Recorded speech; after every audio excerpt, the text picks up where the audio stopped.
बिस्मिल्लाहिर्रहमानिर्रहीम। मैं हूं अज़मत ख़ान और आप देख रहे हैं हमारा एजुकेशन का स्पेशल एपिसोड। और आपको आज एक नई ख़बर के साथ हम आपको कुछ मालूमात देंगे। वो ये हैं कि ये तो आपको भी पता होगा कि इस वक्त आईन पाकिस्तान को 50 साल हो गए हैं, इसलिए पूरे पाकिस्तान में इस वक्त तालीमी इदारों में और एजुकेशन के जितने भी इंस्टीट्यूट हैं उनमें गोल्डन जुबली की बाकायदा तकरीबात मनाई जा रही हैं। और इसके लिए हायर एजुकेशन कमीशन ने जामियात को ख़त भी लिखा था कि आप गोल्डन जुबली की तकरीबात करें। और स्कूलों के लिए अगरचे इस वक्त जो स्कूलों का और कॉलेजेस का सेटअप है ये सूबाई सब्जेक्ट है, लेकिन चूँकि ये पाकिस्तान का कौम का मामला है, कौमी मामला है, तो इसको वफाकी सतह पे गोल्डन जुबली की जो तकरीबात हैं इसको वफाकी सतह पे चूँकि अनाउंस किया गया, मनाया जा रहा है। तो उन्होंने स्कूलों के लिए भी ये ऐलान किया था कि आप जो है वो ये करें कि स्कूलों में आईन पाकिस्तान के हवाले से तकरीरी मुकाबले मुनक़िद करें। फिर उन मुकाबलों में जो अव्वल, दोम और सोम आएंगे बच्चे, इन तीनों कैटेगरीज़ को फिर इस्लामाबाद में बुलाया जाएगा और वहाँ पे वो ये बड़ी तकरीब में स्पीच करेंगे। ये तो हो गया एक तरफ का मामला। अब यूनिवर्सिटीज़ के अंदर आईन पाकिस्तान की गोल्डन जुबली की तकरीबात के हवाले से क्या हुआ है। 28 फरवरी को जो कौमी असम्बली का इजलास हुआ उसमें स्पीकर कौमी असम्बली राजा परवेज़ अशरफ साहब ने एक इनिशिएटिव लिया।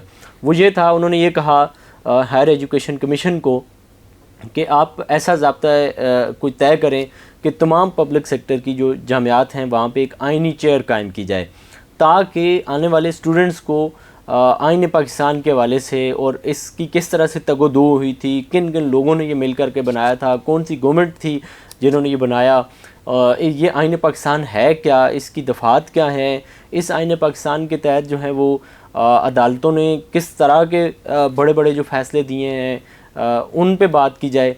तो उसके बाद हायर एजुकेशन कमीशन ने एक एडवाइज़री कमेटी कायम कर दी है। कौमी असम्बली के इजलास में ही उसके बाद एक एडवाइज़री कमेटी कायम हुई, फिर उसकी ज़ैली कमेटी एक बनाई गई है। उसके बारे में chairman Higher Education Commission doctor Mukhtar साहब को भी आगाह किया गया और उनको बताया गया है कि ये जो ज़ैली कमेटी होगी इसको मनाज़ अकबर अज़ीज़ साहिबा जो हैं वो चेयर करेंगी। इनकी निगरानी में ये ज़ैली कमेटी होगी और ये तमाम जामियात के अंदर जो कुलिया फ़नून है, कुलिया कानून है, उस कुलिया कानून के मातहत ये एक चेयर बनाई जाएगी, आइनी चेयर कहलाएगी। इस चेयर का काम ये होगा कि ये स्टूडेंट्स को इस कानून के बारे में, आइन के बारे में आगाही देंगी। इसमें आज तक जितनी भी तरमीम हुई हैं उन तरमीम के बारे में स्टूडेंट्स को बताया जाएगा। वो इन तरमीम पे और ख़ुद इस आइन पे तहकीकात करेंगे, तहकीकी मकाले लिखेंगे, मुजल्लात शुरू होंगे।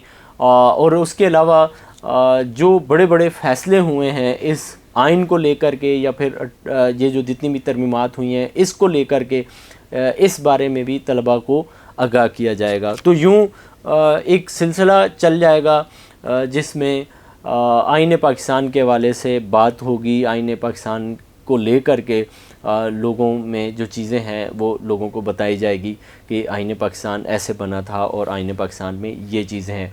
तो ये एक बड़ा ज़बरदस्त इनिशिएटिव था गोल्डन जुबली के हवाले से और इसको होना चाहिए था। राजा परवेज़ अशरफ साहब ने ये बड़ा ज़बरदस्त इक़दाम किया है। फिर उसके बाद chairman Higher Education Commission doctor Mukhtar साहब ने भी इस पर बर वक्त यूनिवर्सिटियों को लिख के दे दिया है। अब आने वाले वक्त में हम देखते हैं कि जितने भी कुलिया कानून हैं यूनिवर्सिटियों के अंदर उनमें ये चेयर्स बनती हैं और फिर बनने के बाद वो किस तरह से काम शुरू करती हैं, इस पर भी हम आपको अपने प्लेटफार्म से वक्तन फ़वक्तन आगाह करते रहेंगे। इसी के साथ अपने मेज़बान को दीजिए इजाज़त। अल्लाह ने के बाद।